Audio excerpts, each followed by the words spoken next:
साथियों नमस्कार।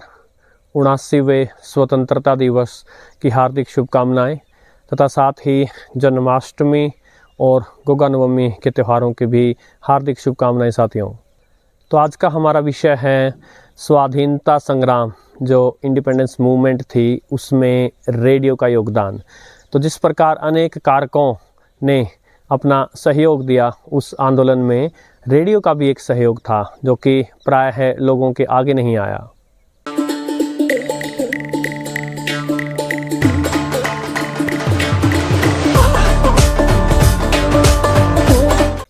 उन्नीस सौ 30 के दशक में जब रेडियो प्रसिद्ध होने लगा था और ब्रिटेन में BBC स्थापित हुई थी, उसके कुछ ही वर्षों में दक्षिणी एशिया में रेडियो सिलोन श्रीलंका में और ऑल इंडिया रेडियो भारत में स्थापित हो गए थे।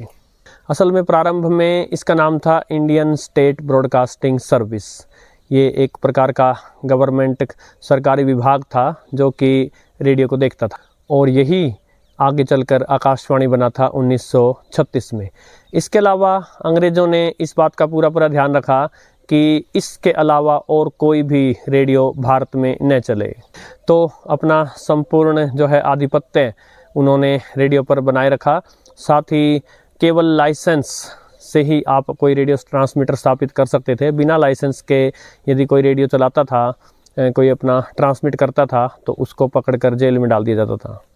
किंतु बिना इस बात की परवाह किए कि जेल हो जाएगी, अनेक स्वतंत्रता सेनानियों ने भारत और भारत के बाहर से रेडियो के प्रसारण किए। उन्हीं में से कुछ प्रमुख जिनको मैं ढूंढ पाया वो आपके सामने रखता हूँ। सबसे प्रमुख रहा असल में स्वाधीनता संग्राम में जो सबसे प्रमुख कारक भी बना, वही आज़ाद हिंद फौज, उनका रेडियो आज़ाद हिंद रेडियो।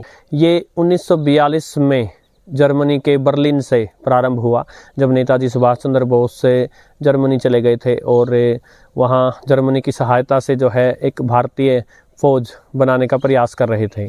जब बाद में जापान का सहयोग लेने के लिए साउथ ईस्ट एशिया में आना पड़ा सुभाष चंद्र बोस को, तो पीछे जर्मनी में जो रेडियो था उसका कार्यभार एशियन नाम्बियार साहब को संभला कर आए और बाद में रेडियो जहाँ जहाँ जापानी कंट्रोल था, जैसे सिंगापुर या रंगून, वहाँ से चलने लगा। यहाँ से हिंदी, उर्दू, बंगाली, तमिल, तेलुगु और अंग्रेजी या पश्तो भाषाओं में प्रसारण होते थे। इस रेडियो का एक विशेष प्रभाव इसलिए भी पड़ा क्योंकि इसको सामान्य नागरिक जिनके पास रेडियो था वो तो सुन ही सकते थे, साथ ही जो भारतीय सैनिक थे ब्रिटिश सर्विस में वो इसको सुनते थे और उन्हीं को प्रभावित करना चाहते थे सुभाष चंद्र बोस।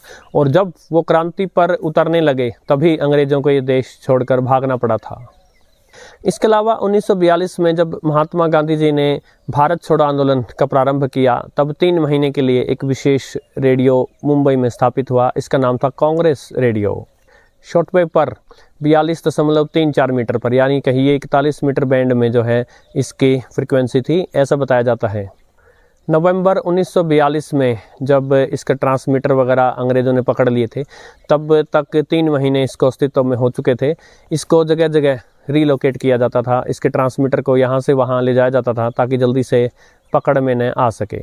इसको स्थापित करने का जो श्रेय है वो उषा मेहता नाम की एक महिला को जाता है, जो कि केवल 22 वर्ष की थी और एक विद्यार्थी थी उस समय।